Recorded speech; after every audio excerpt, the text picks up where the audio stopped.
नमस्कार प्रिय दर्शकों, आप देख रहे हैं ज्योतिष मंत्रा। प्रिय दर्शकों, होलिका का पर्व शीघ्र ही आ रहा है और होली, दीपावली, दशहरा हुआ, नवरात्रि हो या ग्रहण काल हो या फिर जन्माष्टमी का पर्व, यह ऐसे पर्व काल हैं जिनमें यदि किसी भी प्रकार के यंत्र मंत्र तंत्र का प्रयोग किया जाता है, पाठ किया जाता है, जप किया जाता है तो उसका संपूर्ण फल प्राप्त होता है। यदि इस समय में थोड़ा भी प्रयास अपने मनोरथ सिद्धि के लिए किया जाए तो निश्चित ही कामना की पूर्ति होती है। अब प्रश्न उठता है कि ऐसा कौन सा सरल उपाय है जिसके करने से कामना की पूर्ति हो और उसमें विधि विधान भी बहुत अधिक ना हो और कार्य भी सिद्ध हो जाए। क्योंकि प्रत्येक व्यक्ति सभी विधि विधान नहीं कर सकता, ना बड़े मंत्रों का जप कर सकता है, ना बहुत लंबे समय तक जप आदि कर सकता है। तो ऐसे में कोई ऐसा मंत्र हो, कोई ऐसा प्रयोग हो जो सरल हो और सात्विक हो, क्योंकि प्रत्येक गृहस्थी कर सके तो सात्विक भी होना अनिवार्य है, जिससे कि लाभ भी प्राप्त हो और हम अपने संकट परेशानी से मुक्त होकर अपनी कामना पूर्ति के लिए प्रयास करें और हमारी कामना भी पूर्ण हो जाए। बहुत से लोगों का व्यक्तिगत रूप से और व्हाट्सएप के माध्यम से आग्रह है कोई ऐसा सरल माध्यम हो जिसमें बहुत अधिक विधि विधान ना हो। तो आज ऐसे ही सरल माध्यम को लेकर के आया हूं जिसको करने से निश्चित ही आपको लाभ प्राप्त होगा, आपके कार्य की सिद्धि का मार्ग प्रशस्त होगा। प्रिय दर्शकों, आज जो विधान मैं बताने जा रहा हूं वह सरल ही नहीं, सरल से भी सरलतम विधान है और यह विधान आपके इष्ट के लिए है। आपके इष्ट के प्रति आपकी अनुनय विनय और प्रार्थना करते हुए यह विधान आपको करना है और बड़ा ही सरल तरीके से मैं बताऊंगा। इस प्रयोग के लिए जो समय होगा वो होलिका के दिन का होगा। संध्या का समय शाम 6:15 बजे से लेकर के रात्रि 11:30 बजे तक का समय है। आप कभी भी इस प्रयोग को कर सकते हैं। इसके लिए आपको किसी भी प्रकार की अन्य सामग्री की आवश्यकता नहीं होगी, ना माला की आवश्यकता है, ना चित्र की आवश्यकता है, ना मूर्ति की आवश्यकता है, ना आपको दीपक प्रज्वलित करने की आवश्यकता है। यदि संभव हो तो होलिका की अग्नि लेकर के आइए। होली दहन के बाद जो अग्नि बनती है वो अग्नि अपने घर ले आइए जलती हुई और उसके अंदर गूगल, लोबान और लौंग डाल करके उसका धुआं चलता रहे, तब इस प्रयोग को करना है। निश्चित ही आपको लाभ प्राप्त होगा। अब ये सरल विधान है क्या? जब आप होलिका की अग्नि ले आए तो उसमें थोड़ा सा गूगल, लोबान, लौंग डाल करके अग्नि को प्रज्वलित कर दीजिए, गाय का शुद्ध देसी घी डाल करके। यदि नहीं है तो ऐसे ही चलने दीजिए और तुरंत शीघ्रता से थोड़ा स्नान कर लीजिए और स्नान करके उत्तर मुख होकर के बैठ जाइए। आसन किसी भी प्रकार का ले सकते हैं, संभव हो ऊन का हो या कंबल का आसन हो। आसन पर बैठने के बाद में भूमि को प्रणाम कर सबसे पहले अपने ऊपर जल आचमन कीजिए, सबसे ऊपर अपने ऊपर जल छिड़किए।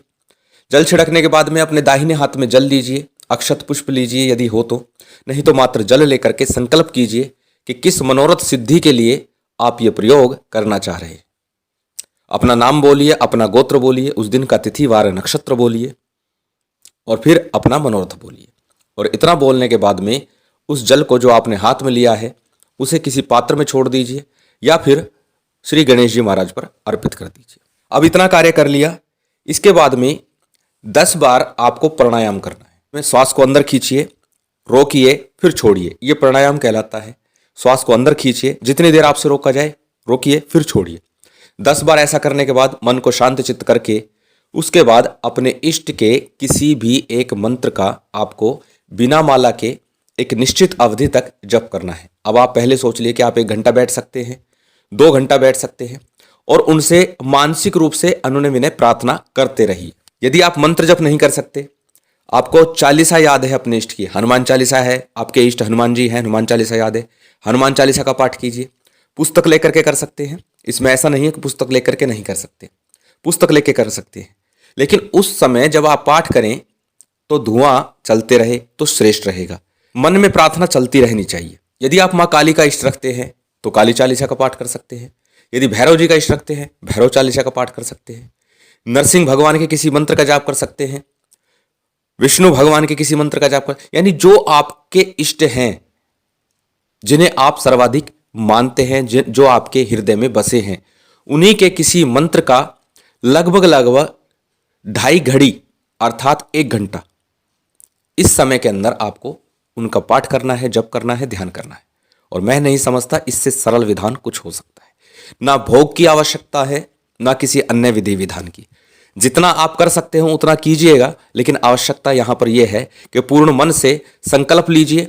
किसी भी प्रकार का मनोरथ है, किसी भी प्रकार की चेष्टा है, क्योंकि ये समय काल ग्रहण काल की तरह ही श्रेष्ठ माना जाता है और इसमें अन्य विधि विधान की आवश्यकता नहीं है। दीपक भी प्रज्वलित मत कीजिए। अगर अग्नि जल रही है तो फिर आपके लिए सबसे श्रेष्ठ है, क्योंकि होलिका की अग्नि बहुत श्रेष्ठ अग्नि होती है।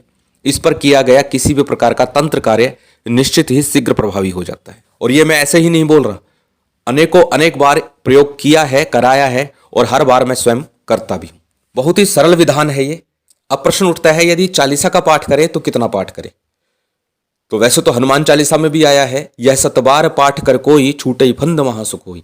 लेकिन अगर आप 100 पाठ नहीं कर सकते तो कम से कम 51 पाठ आप अवश्य करें।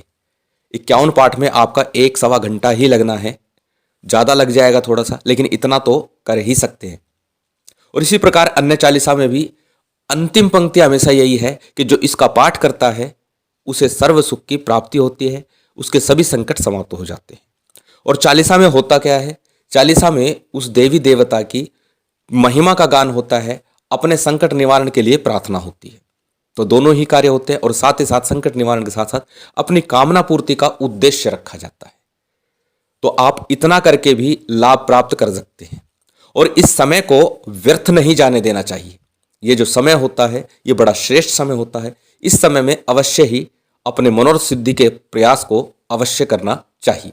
ये छोटी सी जानकारी आपसे साझा की है। उम्मीद करता हूं ये जानकारी, ये वीडियो आपको अच्छी लगी होगी। यदि अच्छी लगी हो तो लाइक कीजिएगा, शेयर कीजिएगा। यदि आप चैनल पर नए हैं तो सब्सक्राइब कर बेल आइकन बटन दबा दीजिएगा। अन्य जानकारी के लिए ऊपर व्हाट्सअप नंबर चलता रहता है, उस पर आप व्हाट्सअप कर सकते हैं। रिप्लाई में थोड़ा विलंब जरूर हो सकता है, लेकिन मैं रिप्लाई अवश्य करता हूं। महामाई की विशेष कृपा आप सभी पर बनी रहे, यही कामना है। जय माता दी, जय श्री राम।